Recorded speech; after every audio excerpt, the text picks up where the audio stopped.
ಶ್ರೀ ಗುರು ಶಿವಯೋಗಿ ಸಿದ್ದರಾಮೇಶ್ವರರ 851ನೇ ಜಯಂತಿ ಮಹೋತ್ಸವದ ದಿವ್ಯ ನೇತೃತ್ವವನ್ನು ವಹಿಸಿರ್ತಕ್ಕಂಥ ನಂದಗುಡಿ ಮತ್ತು ಅತ್ತಿಕಟ್ಟೆ ಜಗದ್ಗುರುಳಾದಂಥ ಶ್ರೀ ಸಿದ್ದರಾಮೇಶ್ವರ ಶಿವಾಚಾರ್ಯ ಮಹಾಸ್ವಾಮಿಗಳಲ್ಲಿ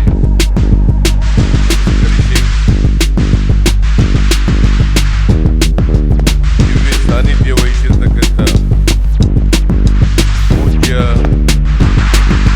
ಸೋಮಶೇಖರ ಶಿವಾಚಾರ್ಯ ಮಹಾಸ್ವಾಮಿಗಳಲ್ಲಿ ನಮಸ್ಕರಿಸಿ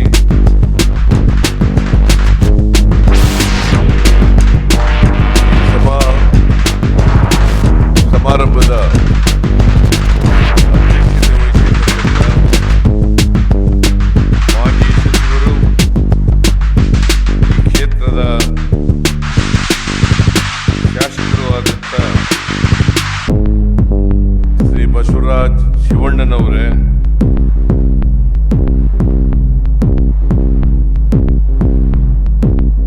ಪ್ರಶಸ್ತಿ ಪುರಸ್ಕೃತರಾದಂಥ ಶ್ರೀ ಬಸವಾನಂದ ಮಹಾಸ್ವಾಮಿಗಳೇ,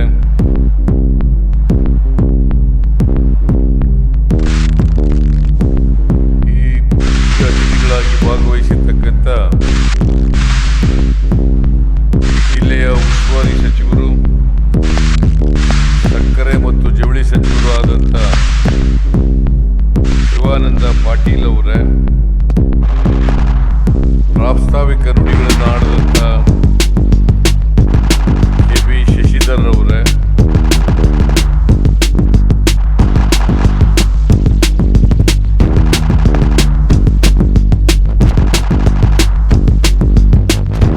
ಉಪನ್ಯಾಸ ನೀಡಲಿಕ್ಕೆ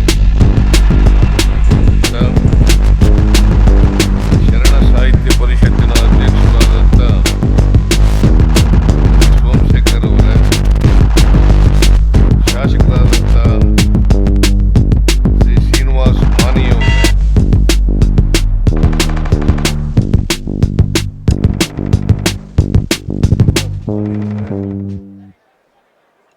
ವೇದಿಕೆ ಮೇಲಿರ್ತಕ್ಕಂಥ ಎಲ್ಲ ಆಹ್ವಾನಿತ ಗಣ್ಯರೇ, ನೊಣಂಬ ಸಮಾಜದ ಎಲ್ಲ ಆತ್ಮೀಯ ಬಂಧುಗಳೇ, ತಾಯಂದಿರೇ, ಯುವಕ ಮಿತ್ರರೇ, ಮಾಧ್ಯಮದ ಎಲ್ಲ ಗೆಳೆಯರು, ಗುರು ಶಿವಯೋಗಿ ಸಿದ್ದರಾಮೇಶ್ವರರ 851ನೇ ಜಯಂತ್ಯೋತ್ಸವ ಈ ಕಾರ್ಯಕ್ರಮದಲ್ಲಿ ಅತ್ಯಂತ ಸಂತೋಷದಿಂದ ಭಾಗಿಯಾಗಿದ್ದೇನೆ. ನನಗೆ ಈ ಕಾರ್ಯಕ್ರಮದ ಸಂಘಟಕರು ಬರಲೇಬೇಕು ಅಂತೇಳಿ ಆಹ್ವಾನವನ್ನು ನೀಡಿದರು. ಅವ್ರ ಜೊತೆಯಲ್ಲಿ ಬಸವರಾಜ್ ಶಿವಣ್ಣವರು ಕೂಡ ಈ ಕಾರ್ಯಕ್ರಮಕ್ಕೆ ಯಾವುದೇ ಕಾರಣಕ್ಕೆ ತಪ್ಪಿಸಬಾರದು, ಈ ಕಾರ್ಯಕ್ರಮಕ್ಕೆ ಬರಲೇಬೇಕು ಅಂತೇಳಿ ಒತ್ತಾಯವನ್ನು ಮಾಡಿದರು. ಹಾಗಾಗಿ ಇವತ್ತು ಈ ಕಾರ್ಯಕ್ರಮದಲ್ಲಿ ಭಾಗವಹಿಸಿ ನಿಮ್ಮನ್ನೆಲ್ಲ ನೋಡ್ತಕ್ಕಂಥ ಸದಾವಕಾಶ ಸಿಕ್ಕಿದೆ. ಅದಕ್ಕಾಗಿ ಸಂಘಟಕರಿಗೆ ಮತ್ತು ಶಿವಣ್ಣ ಸಲ್ಲಿಸಲಿಕ್ಕೆ ಬಯಸ್ತಾ ಇದ್ದೆ. ನಿಮ್ಮೆಲ್ಲರೂ ಕೂಡ, ರಾಜ್ಯದ ಜನತೆಗೂ ಕೂಡ ಗುರು ಶಿವಯೋಗಿ ಸಿದ್ದರಾಮೇಶ್ವರರ 851ನೇ ಜಯಂತ್ಯೋತ್ಸವದ ಶುಭಾಶಯಗಳನ್ನು ಕೋರಲಿಕ್ಕೆ ಬಯಸ್ತಾ ಇದ್ದೇನೆ.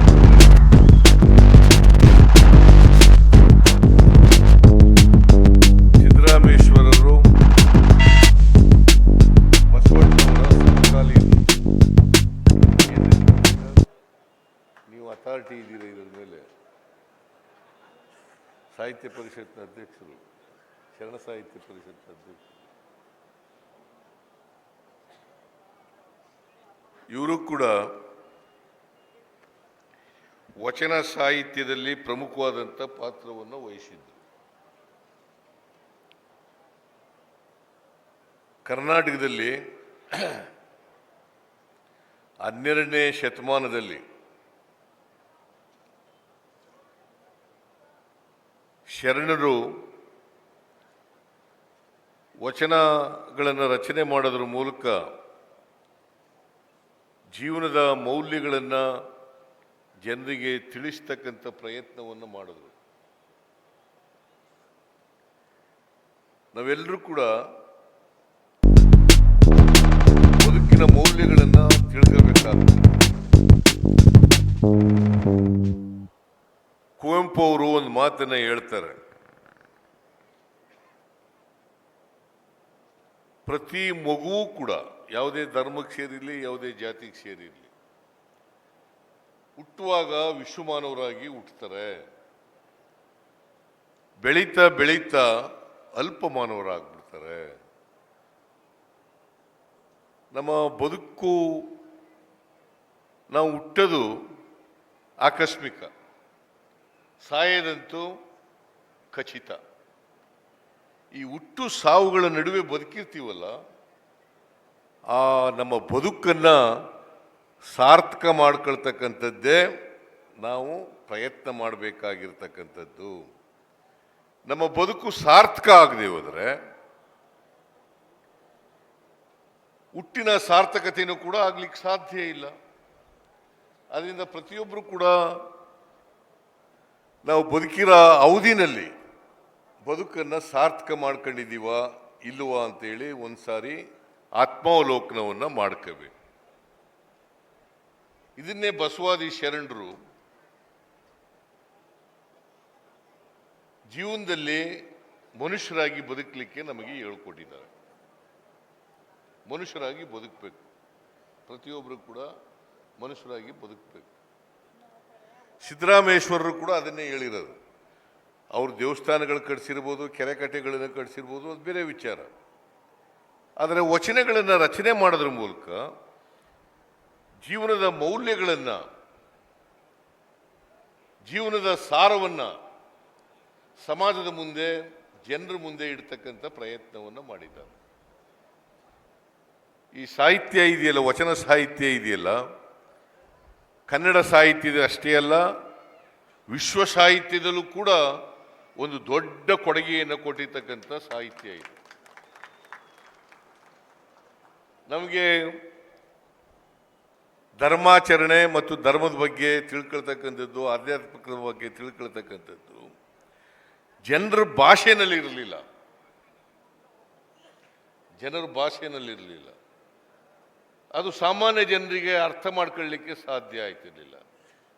ಧರ್ಮ ಅಂದ್ರೇನು, ಆಧ್ಯಾತ್ಮ ಅಂದ್ರೇನು, ಬದುಕು ಅಂದ್ರೇನು, ಜೀವನ ಅಂದ್ರೇನು,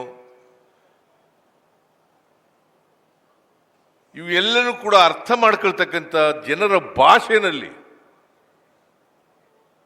ಜನರಿಗೆ ತಿಳಿಸಿದಂಥವರು ಬಸವಾದಿ ಶರಣರು. ಅದರ ನಾಯಕತ್ವವನ್ನು ವಹಿಸಿದ್ದವರು ಬಸವಣ್ಣನವರು. ನಾವು ಶರಣ ಸಾಹಿತ್ಯದಲ್ಲಿ ಬಹಳ ಪ್ರಮುಖವಾಗಿ ನೋಡ್ತಕ್ಕಂಥದ್ದು ಬಸವಣ್ಣ, ಚನ್ನಬಸವಣ್ಣ, ಅಕ್ಕಮಹಾದೇವಿ, ಅಲ್ಲಂಪ್ರಭು, ಸಿದ್ದರಾಮೇಶ್ವರ. ಇನ್ನು ಅನೇಕ ಜನ ಶರಣರನ್ನು ನಾವು ನೋಡ್ತೀವಿ. ಆದರೆ ಇವರು ಪ್ರಮುಖವಾದಂಥ ಶರಣರು ಅಂತಕ್ಕಂಥದ್ದನ್ನು ನಾವು ಮರೀಲಿಕ್ಕೆ ಸಾಧ್ಯ ಇಲ್ಲ. ಬಸವಾದಿ ಶರಣರು ಬಹಳ ಮುಖ್ಯವಾಗಿ ನಮ್ಮ ಸಮಾಜಕ್ಕೆ ಕೊಟ್ಟಿರ್ತಕ್ಕಂಥ ಮೌಲ್ಯಗಳೇನಪ್ಪ ಅಂತಂದ್ರೆ ಕಾಯಕ ಮತ್ತು ದಾಸೋಹ. ಕಾಯಕ ಇವೇ ಕೈಲಾಸ ಅಂತ ಹೇಳಿದ್ರು ಬಸವಾದಿ ಶರಣರು. ಕಾಯಕವೇ ಕೈಲಾಸ. ಆದ್ರಿಂದ ಯಾವುದೇ ಕಾಯಕ ಮಾಡಿದ್ರು ಕೂಡ ಅದು ಮೇಲೂ ಅಲ್ಲ, ಕೀಳೂ ಅಲ್ಲ, ಎಲ್ಲ ಕಾಯಕವೂ ಕೂಡ ಒಂದೇ. ಅದಕ್ಕೋಸ್ಕರನೇ ಕಾಯಕವೇ ಕೈಲಾಸ ಅಂತ ಹೇಳಿದ್ರು. ಕಾಯಕದ ಮೂಲಕನೇ ಕೈಲಾಸವನ್ನು ಕಾಣಬೇಕು. ಅದಕ್ಕೆ ಅವರು ಬಸವಾದಿ ಶರಣರು ಏನು ಹೇಳಿದ್ರು ಅಂತಂದ್ರೆ, ಸತ್ಯವೇ ಸ್ವರ್ಗ, ಮಿಥ್ಯವೇ ನರಕ. ಸತ್ಯವೇ ಸ್ವರ್ಗ, ಮಿಥ್ಯವೇ ನರಕ. ಇಂದಿನ ಜನ್ಮನೂ ಇಲ್ಲ, ಮುಂದಿನ ಜನ್ಮನೂ ಇಲ್ಲ ಅಂತ ಹೇಳಿದ್ರು. ಮೌಢ್ಯಗಳು, ಕಂದಾಚಾರಗಳನ್ನ ತಿರಸ್ಕಾರ ಮಾಡಿದ್ರು. ಯಾವ ಮೌಢ್ಯನೂ ಇಲ್ಲ, ಯಾವ ತಿರಸ್ಕಾರನೂ ಇಲ್ಲ. ಗೊತ್ತಾಯ್ತೇನಪ್ಪ? ಯಾವ ಮೌಢ್ಯನೂ ಇಲ್ಲ. ಈಗ ನಮಗೆ ವಿದ್ಯಾವಂತರು ಕೂಡ ಮೌಢ್ಯಗಳನ್ನು ಆಚರಣೆ ಮಾಡ್ತಾರೆ. ಏನ್ರಿ, ಯಾಕ್ರಿ ಇವನು ಬಟ್ಟೆ ಇಲ್ಲ, ಊಟಕ್ಕೆ ಇಲ್ಲ, ಅವಿದ್ಯಾವಂತನಾಗಿದ್ದಾನೆ ಅಂತಂದ್ರೆ ಅವನ ಹಣೆ ಬರಹ. ಏನು ದೇವರು ಹಣೆಯಲ್ಲಿ ಬರೆದಿದ್ದಾನ? ಇದನ್ನ ಒಪ್ಕೊಂಡಿದ್ರೆ ಬಸವಾದಿ ಶರಣರು, ಸಿದ್ದರಾಮೇಶ್ವರ ಒಪ್ಕೊಂಡಿದ್ದ ಇದನ್ನ ಹೇಳ್ಬೇಕು ನೀವು. ನಾವು ಹಣೆ ಬರೋದ್ರೆ ನಂಬಿಕೆ ಇಟ್ಕೊಳ್ಳಲ್ಲ. ಯಾಕಂತಂದ್ರೆ ಬಸವಾದಿ ಶರಣರು ವೈಜ್ಞಾನಿಕತೆಯಿಂದ ಇರ್ತಕ್ಕಂಥ, ವೈಚಾರಿಕತೆಯಿಂದ ಇರ್ತಕ್ಕಂಥ ವಿಚಾರಗಳನ್ನು ಜನರ ಮುಂದೆ ಇಟ್ಟಿದ್ದಾರೆ. ವೈಜ್ಞಾನಿಕತೆ ಇರ್ತಕ್ಕಂಥ, ವೈಚಾರಿಕತೆ ಇರ್ತಕ್ಕಂಥ ವಿಚಾರಗಳನ್ನು ಜನರ ಮುಂದೆ ಇಟ್ಟಿದ್ದಾರೆ. ಕಂದಾಚಾರಗಳನ್ನ, ಮೂಢನಂಬಿಕೆಗಳನ್ನ, ಮೌಢ್ಯಗಳನ್ನ ತಿರಸ್ಕಾರ ಮಾಡಿದ್ದಾರೆ. ಅದೇ ತಾನೇ ನಾವು ಇವ್ರಿಗೆ ಸಲ್ಲಿಸ್ತಕ್ಕಂಥ ಗೌರವ. ಏನ್ರಿ ಸೋಮಶೇಖರ್, ನೀವು ಉಪನ್ಯಾಸ ಮಾಡ್ತೀರಿ, ಈಗ ನಾವು ಹೋದ್ಮೇಲೆ ಇದನ್ನು ಒತ್ತಿ ಒತ್ತಿ ಹೇಳಿ. ಇದನ್ನ ಮೌಢ್ಯಗಳಿದಾವಲ್ಲ, ಕಂದಾಚಾರಗಳಿದೆ. ಈಗ ನಮ್ಮ ಮನೆಯಲ್ಲಿ ನಾವು 6 ಜನ ಮಕ್ಕಳು. ನಮ್ಮ ಅಕ್ಕ ಓದ್ಲಿಲ್ಲ, ನಮ್ಮ ಅಕ್ಕ ಇಬ್ಬರು ಅಕ್ಕದಿರಿಬ್ಬರು ಓದ್ಲಿಲ್ಲ ಜನರ ಮುಂದೆ ಇಟ್ಟಿದ್ದಾರೆ. ಕಂದಾಚಾರಗಳನ್ನ, ಮೂಢನಂಬಿಕೆಗಳನ್ನ, ಮೌಢ್ಯಗಳನ್ನ ತಿರಸ್ಕಾರ ಮಾಡಿದ್ದಾರೆ. ಅದೇ ತಾನೇ ನಾವು ಇವ್ರಿಗೆ ಸಲ್ಲಿಸ್ತಕ್ಕಂಥ ಗೌರವ. ಏನ್ರಿ ಸೋಮಶೇಖರ್, ನೀವು ಉಪನ್ಯಾಸ ಮಾಡ್ತೀರಿ, ಈಗ ನಾವು ಹೋದ್ಮೇಲೆ ಇದನ್ನು ಒತ್ತಿ ಒತ್ತಿ ಹೇಳಿ. ಇದನ್ನ ಮೌಢ್ಯಗಳಿದಾವಲ್ಲ, ಕಂದಾಚಾರಗಳಿದೆ. ಈಗ ನಮ್ಮ ಮನೆಯಲ್ಲಿ ನಾವು 6 ಜನ ಮಕ್ಕಳು. ನಮ್ಮ ಅಕ್ಕ ಓದ್ಲಿಲ್ಲ, ನಮ್ಮ ಅಕ್ಕ ಇಬ್ಬರು ಅಕ್ಕದಿರಿಬ್ಬರು ಓದ್ಲಿಲ್ಲ, ನಮ್ಮ ಅಣ್ಣ ಓದ್ಲಿಲ್ಲ, ನನ್ನ ತಮ್ಮದಿರಿಬ್ಬರು ಓದಲಿಲ್ಲ, ನಾವು ಒಬ್ಬ ಓದಿದ್ದೀನಿ. ದೇವ್ರು ನನ್ನ ಒಬ್ಬನು ಮಾತ್ರ ಬರೆದುಬಿಟ್ಟಿತ್ತ ಓದುವಂತ. ನಂಗೆ ಅವಕಾಶ ಸಿಕ್ತು, ಓದಿದೆ. ಯಾರಿಗೆ ಅವಕಾಶ ಸಿಕ್ತು ಅವರೆಲ್ಲ ಮುಂದೆ ಬಂದರು. ಯಾರಿಗೆ ಅವಕಾಶ ಸಿಕ್ಕಿಲ್ಲ ಅವ್ರು ಹಿಂದುಳಿದವರು ಅಷ್ಟೇ. ಹಿಂದುಳಿದವ್ರನ್ನೆಲ್ಲ ಈಗ ಚತುರ್ವರ್ಣ ವ್ಯವಸ್ಥೆ ಮಾಡಿದವ್ರು ಯಾರು? ನಾವು ಮಾಡಿದ್ವಾ? ಶರಣರು ಮಾಡಿದ್ರ? ಬಸವಾದಿ ಶರಣರು ಮಾಡಿದ್ರ? ಸಿದ್ದರಾಮೇಶ್ವರ ಮಾಡಿದ್ರ? ನಾವು ಮನುಷ್ಯರು ಸ್ವಾರ್ಥಕ್ಕೋಸ್ಕರ ಮಾಡ್ಕೊಂಡದು. ಚತುರ್ವರ್ಣ ವ್ಯವಸ್ಥೆ ಅದು ಏನು? ಓಹೋ, ನೆತ್ತಿಯಿಂದ ಹುಟ್ಟಿದವರು, ಹಣೆಯಿಂದ ಹುಟ್ಟಿದವರು ಬ್ರಾಹ್ಮಣ, ತೋಳುಗಳಲ್ಲಿ ಹುಟ್ಟಿದವರು ಕ್ಷತ್ರಿಯ, ಹೊಟ್ಟೆಯಲ್ಲಿ ಹುಟ್ಟಿದವರು ವೈಶ್ಯ, ಪಾದ ತಳಗಡೆ ಹುಟ್ಟಿದವರು ಶೂದ್ರ. ಯಾವನಪ್ಪ ಹೇಳಿದವನು? ಇದನ್ನ ಬಸವಣ್ಣ ಹೇಳ್ಕೊಟ್ಟಿದ್ನ? ಅದನ್ನು ಫಾಲೋ ಮಾಡೋದು ನಾವು. ನಾರಾಯಣ ಗುರು ಏನು ಹೇಳದ? ಮನುಷ್ಯ ಜಾತಿ ಅಂದ್ರೆ ಒಂದೇನೆ, ಒಂದೇ ದೇವರು, ಒಂದೇ ಜಾತಿ, ಒಂದೇ ಧರ್ಮ ಅಂತ ಹೇಳಿದ್ರು ಅಲ್ವಾ? ಅವ್ರು ಏನು ಹೇಳಿದ್ರು ಬಸವಣ್ಣ ನಾರಾಯಣ ಗುರುಗಳು? ಕೇರಳದಲ್ಲಿ ಇವ್ರನ್ನ ದೇವಸ್ಥಾನದ ಒಳಗಡೆ ಸೇರಿಸ್ಬಿಡ್ತಿಲ್ಲ. ಅನೇಕ ಜನ ಶೂದ್ರನ್ನು ಈಗಲೂ ಕೂಡ ದೇವಸ್ಥಾನದ ಒಳಗಡೆ ಸೇರಿಸ್ಬಿಡಲ್ಲ. ಕನಕದಾಸರನ್ನೇ ಕೃಷ್ಣ ಮಠಕ್ಕೆ ಹೋದಾಗ ಒಳಗಡೆ ಬಿಟ್ಟಿರಲಿಲ್ಲ. ಕನಕದಾಸರಂತೆಯವ್ರನ್ನೇ ಕೃಷ್ಣ ಮಠಕ್ಕೆ ಹೋದ್ರಲ್ಲ, ಒಳಗಡೆ ಬಿಡಲಿಲ್ಲ ಅವ್ರನ್ನ. ಅವ್ರು ಹಿಂದ್ಗಡೆ ಬಂದು ದೇವರು ಭಜನೆ ಮಾಡಿದ ಮೇಲೆ ದೇವರು ಹಿಂದ್ಗಡೆ ಕೃಷ್ಣ ಪೂರ್ವ ಮುಖವಾಗಿದ್ದವನು ಪಶ್ಚಿಮ ಮುಖವಾಗಿ ಅವ್ರಿಗೆ ದರ್ಶನ ಕೊಟ್ಟ ಅಂತ ಕಥೆ ಹೇಳುತ್ತದೆ. ನೋಡಿ ಹೆಂಗೆ. ಅದಕ್ಕೆ ನಾರಾಯಣ ಗುರು ಏನು ಹೇಳಿದ್ರು ಅಂದ್ರೆ, ಯಾವ ದೇವಸ್ಥಾನದೊಳಗಡೆಗೆ ನಿಮ್ಮನ್ನು ಬಿಡೋದಿಲ್ವೋ ಆ ದೇವಸ್ಥಾನಕ್ಕೆ ಹೋಗಲೇಬೇಡಿ. ನೀವೇ ದೇವಸ್ಥಾನ ಕಟ್ಕೊಳ್ಳಿ, ನೀವೇ ಪೂಜಾರಿಗಳಾಗಿ ನೀವೇ ಪೂಜೆ ಮಾಡಿ, ಮುಗೀತಲ್ಲ. ನಿಮ್ಗೆ ಯಾವ ದೇವಸ್ಥಾನಕ್ಕೆ ಬರಬೇಡ ಅಂತಾರೋ ಅಲ್ಲಿಗೆ ಯಾಕಪ್ಪ ಓದಿಯ ನೀನು? ಯಾವ ದೇವಸ್ಥಾನಕ್ಕೆ ಹೋಗಕ್ಕೆ ಆಗೋದಿಲ್ವೋ ಅಲ್ಲಿಗೆ ಹೋಗಲೇಬೇಡಿ. ನೀವು ನಿಮ್ಮದೇ ದೇವಸ್ಥಾನವನ್ನು ಕಟ್ಕೊಳ್ಳಿ, ನೀವೇ ಪೂಜೆ ಮಾಡಿ. ಈಗ ಅನೇಕ ಜನ ಶೂದ್ರ ಜನಾಂಗದವರು ದೇವಸ್ಥಾನಗಳು ಕಟ್ಕೊಂಡು ಪೂಜೆ ಮಾಡಲ್ವಾ? ಅವರೇ ಪೂಜಾರಿಗಳಾಗಿಲ್ವಾ? ಈಗ ನಮ್ಮೂರಿನಲ್ಲಿ ಸಿದ್ದರಾಮೇಶ್ವರ ದೇವಸ್ಥಾನ ಇದೆ. ನಮ್ಮೂರಿನವನೇ ಕುರುಬರ ಜಾತಿ ಸೇರಿದವನೇ ಪೂಜಾರಿ. ಅವನು ಕೂಡ ಪ್ಯೂರ್ ವೆಜಿಟೇರಿಯನ್ ಅವ. ಆಮೇಲೆ ಯಾರ ಮನೇಲೂ ಊಟ ಮಾಡಲ್ಲ ಅವ. ನಮ್ಮೂರ್ ಪೂಜಾರಿ ಇದನ್ನಲ್ಲ, ಅವನು ಯಾರ ಮನೇಲೂ ಊಟ ಮಾಡಲ್ಲ, ಎಲ್ಲೋದ್ರೂ ಕೂಡ ಅವರೇ ಅಡಿಗೆ ಮಾಡ್ಕೊಂಡು ಅವನೇ ಊಟ ಮಾಡೋದು.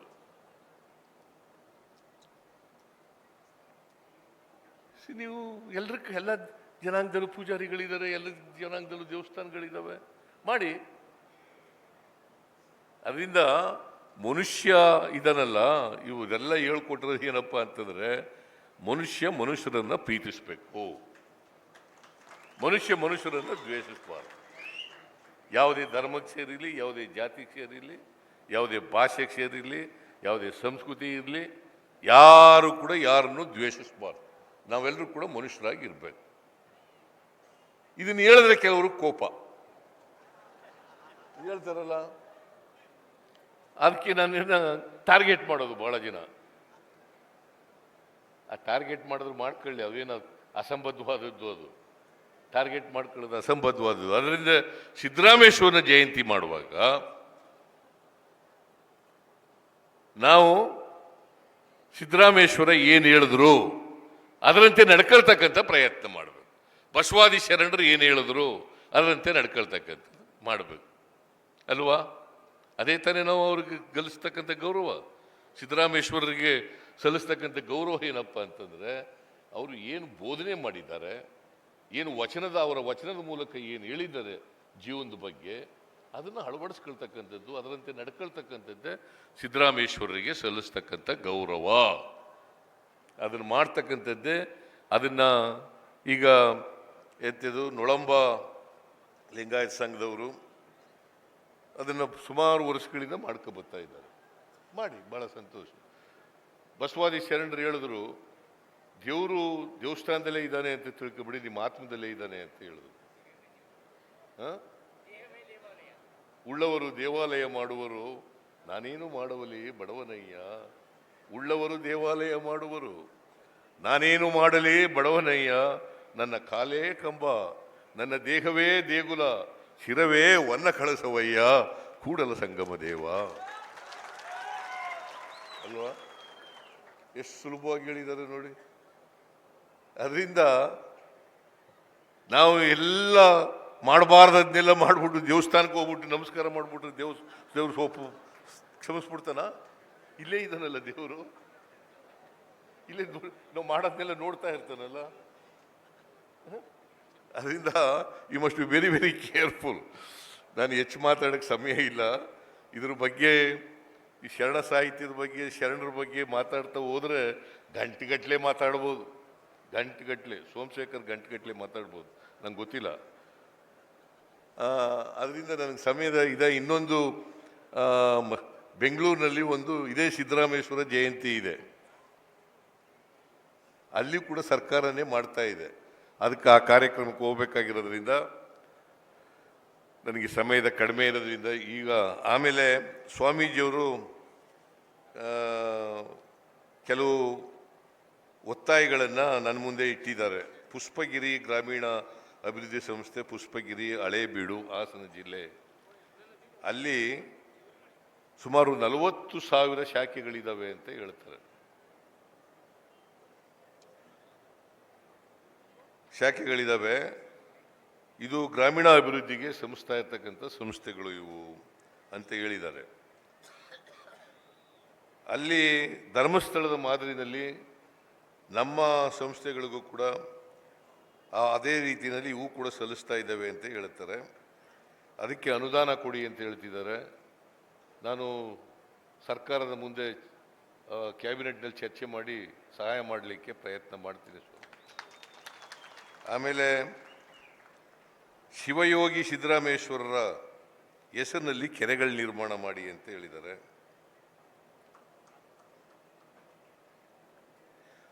ಸೊ ಸರ್ಕಾರ, ನಾವು ಎಲ್ಲ ಸಮಾಜದವ್ರಿಗೂ ಕೂಡ, ಯಾರು ಬಡವರಿದ್ದಾರೆ, ಎಲ್ಲ ಜಾತಿ ಬಡವರು ಅಂತಂದರೆ ಅದೇ ಅವ್ರದ್ದೇ ಒಂದು ಸಮೂಹ.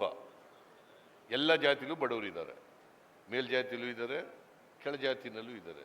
ಕೆಳಜಾತಿನಲ್ಲಿ ಜಾಸ್ತಿ ಇದ್ದಾರೆ, ಮೇಲ್ಜಾತಿನಲ್ಲಿ ಕಡಿಮೆ ಇದ್ದಾರೆ. ಅವರನ್ನು ಮುಖ್ಯವಾಹಿನಿಗೆ ತರಬೇಕು, ಅವರಿಗೆ ಆರ್ಥಿಕವಾಗಿ ಸಾಮಾಜಿಕವಾಗಿ ಶಕ್ತಿ ತುಂಬಬೇಕು. ಆರ್ಥಿಕವಾಗಿ ಸಾಮಾಜಿಕವಾಗಿ ಶಕ್ತಿ ತುಂಬದೆ ಹೋದರೆ ಅವರು ಮುಖ್ಯವಾಹಿನಿಗೆ ಬರೋದೇ ಇಲ್ಲ. ಅಂಬೇಡ್ಕರ್ ಅವ್ರು ಏನು ಹೇಳಿದ್ರು ಅಂತಂದರೆ, ನಮ್ಮ ದೇಶಕ್ಕೆ ಸ್ವಾತಂತ್ರ್ಯ ಬಂದಿದೆ 1947ರಲ್ಲಿ. ಈ ಸ್ವಾತಂತ್ರ್ಯ ಸಾರ್ಥಕ ಆಗಬೇಕಾದ್ರೆ ಈ ದೇಶದಲ್ಲಿರ್ತಕ್ಕಂಥ ಎಲ್ಲ ಜನರಿಗೂ ಕೂಡ ರಾಜಕೀಯ, ಆರ್ಥಿಕ, ಸಾಮಾಜಿಕ ಸ್ವಾತಂತ್ರ್ಯ ಸಿಕ್ಕಿದಾಗ ಮಾತ್ರ ಈ ದೇಶಕ್ಕೆ ಸ್ವಾತಂತ್ರ್ಯ ಬಂದೋದಕ್ಕೆ ಸಾರ್ಥಕ ಆಗ್ತದೆ. ಈ ದೇಶದ ಎಲ್ಲ ಜನರಿಗೆ, ಎಲ್ಲ ಬಡವರಿಗೆ, ಎಲ್ಲ ಹಿಂದುಳಿದವರಿಗೆ, ಎಲ್ಲ ದಲಿತರಿಗೆ, ಎಲ್ಲ ಅಲ್ಪಸಂಖ್ಯಾತರಿಗೆ, ಎಲ್ಲ ಮಹಿಳೆಯರಿಗೆ, ಎಲ್ಲ ರೈತರಿಗೆ ನ್ಯಾಯ ಸಿಕ್ಕಬೇಕು. ಅವ್ರಿಗೂ ಆರ್ಥಿಕವಾಗಿ ಸಾಮಾಜಿಕವಾಗಿ ಶಕ್ತಿ ಬರಬೇಕು. ಆಗ ಮಾತ್ರ ಬಸವಾದಿ ಶರಣರು ಕಂಡಿದ್ದಂಥ ಕನಸೇನಿತ್ತು, ಸಮ ಸಮಾಜ ನಿರ್ಮಾಣ ಮಾಡಬೇಕು ಅಂತ, ಆ ಕನಸು ನನಸಾಗ್ತದೆ. ಅದಕ್ಕೆ ಬಸವಾದಿ ಶರಣರು ಅನುಭವ ಮಂಟಪ ಮಾಡಿದರು. ಅನುಭವ ಮಂಟಪದಲ್ಲಿ ಬಹಳ ಮುಖ್ಯವಾಗಿ ಚರ್ಚೆ ಆಯ್ತಿತ್ತು. ಏನಪ್ಪ ಅಂತಂದ್ರೆ, ಸಮ ಸಮಾಜವನ್ನು ನಿರ್ಮಾಣ ಮಾಡಬೇಕು, ಜಾತಿ ರಹಿತವಾದಂಥ, ವರ್ಗರಹಿತವಾದಂಥ ಸಮ ಸಮಾಜವನ್ನು ನಿರ್ಮಾಣ ಮಾಡಬೇಕು. ಸಮಾಜ ಹೇಗಿರ್ಬೇಕಪ್ಪ ಅಂತಂದ್ರೆ, ವರ್ಟಿಕಲ್ ಆಗಿರಬಾರ್ದು, ಒಬ್ಬರ ಮೇಲೊಬ್ಬರು ಇರಬಾರ್ದು. ಸಮಾಜ ಹಾರಿಜಾಂಟಲ್ ಆಗಿರಬೇಕು. ಎಲ್ಲರೂ ಸಮಾನವಾಗಿ, ಈಗ ಇಲ್ಲಿ ಕೂತಿದ್ದೀವಲ್ಲ, ಎಲ್ಲ ಜಾತಿಯವರು ಇಲ್ಲಿ ಕೂತಿದ್ದೀವಲ್ಲ, ಹಂಗಿರ್ಬೇಕು. ಎಲ್ಲರೂ ಸಮಾನವಾಗಿ ಇರಬೇಕು ಅಂತ ಸಮಾಜ ಬಯಸಿದ್ದದ್ದು ಬಸವಾದಿ ಶರಣರು, ಸಿದ್ದರಾಮೇಶ್ವರರು ಅಂತಕ್ಕಂಥದ್ದನ್ನು ನಾವು ಅಲ್ಲಗಳೆಯಲಿಕ್ಕೆ ಸಾಧ್ಯ ಇಲ್ಲ. ಇದನ್ನು ನಾವು ಮಾಡಬೇಕಾಗಿರ್ತಕ್ಕಂಥದ್ದು. ಈ ದಿಕ್ಕಿನಲ್ಲಿ ನಾನು, ನಮ್ಮ ಸರ್ಕಾರ ಅಧಿಕಾರಕ್ಕೆ ಬಂದಾಗ, ನಾನು ಮುಖ್ಯಮಂತ್ರಿ ಆದಾಗ, ಈ ವರ್ಗದ ಜನರಿಗೆ ಆರ್ಥಿಕ ಸಾಮಾಜಿಕ ಚಲನೆ ಸಿಗ್ತಕ್ಕಂಥ ಕೆಲಸ ಮಾಡಿ. ಯುರೋಪ್ ಕಂಟ್ರಿನಲ್ಲಿ ಇದೆ ಯೂನಿವರ್ಸಲ್ ಬೇಸಿಕ್ ಇನ್ಕಮ್ ಅಂತ ಇದೆ. Universal basic income. ಈಗ ಯಾವನೋ ಒಬ್ಬ ಬಡವ ಇರ್ತಾನೆ, ಅವನು ಕೊಂಡ್ಕೊಳ್ತಕ್ಕಂಥ ಶಕ್ತಿ ಕೊಡಬೇಕಲ್ಲ. ಕೊಂಡ್ಕೊಳ್ತಕ್ಕಂಥ ಶಕ್ತಿನೇ ಇಲ್ಲದೆ ಹೋದರೆ ಅವನು ಬದುಕೋದು ಹೆಂಗೆ, ಜೀವನ ಮಾಡೋದು ಹೆಂಗೆ, ಎಲ್ಲರೂ ಸಮಾನಂತೆ ಗೌರವದಿಂದ ಬದುಕೋದು ಹೆಂಗೆ, ಸ್ವಾಭಿಮಾನದಿಂದ ಬದುಕೋದು ಹೆಂಗೆ? ಅವನು ಗೌರವದಿಂದ, ಸ್ವಾಭಿಮಾನದಿಂದ ಎಲ್ಲರಂತೆ ಬದುಕಬೇಕಾದ್ರೆ ಅವನಿಗೆ ಕೊಂಡ್ಕೊಳ್ತಕ್ಕಂಥ ಶಕ್ತಿ ಇರಬೇಕು. ಇದನ್ನೇ ಬಸವಾದಿ ಶರಣರು ಬಯಸಿದ್ದರು. ಇದೇ ಬದಲಾವಣೆಯನ್ನ ಬಸವಾದಿ ಶರಣರು ಸಮಾಜದಲ್ಲಿ ಆಗಬೇಕು ಅಂತ ಬಯಸಿದ್ರು. ಇದನ್ನೇ ಸಿದ್ದರಾಮೇಶ್ವರರು ಕೂಡ ಬಯಸಿದ್ದದ್ದು. ಆ ದಿಕ್ಕಿನಲ್ಲಿ ನಾವೆಲ್ಲ ಪ್ರಯತ್ನ ಮಾಡೋಣ ಅಂತೇಳಿ ಈ ಸಂದರ್ಭದಲ್ಲಿ ಮಾತನಾಡಿ, ನನಗೆ ಈ ಶಿವಯೋಗಿ ಸಿದ್ದರಾಮೇಶ್ವರರ ಜಯಂತ್ಯೋತ್ಸವದಲ್ಲಿ ಭಾಗವಹಿಸಲಿಕ್ಕೆ ಅವಕಾಶ ಕಲ್ಪಿಸಿಕೊಟ್ಟಂಥ ಎಲ್ಲ ಸಂಘಟಕರಿಗೆ ಮತ್ತು ನಿಮಗೆ ನಮಸ್ಕಾರ ಮಾಡಿ ನನ್ನ ಮಾತನ್ನು ಮುಗಿಸ್ತೇನೆ. ಜೈ ಹಿಂದ್, ಜೈ ಕರ್ನಾಟಕ.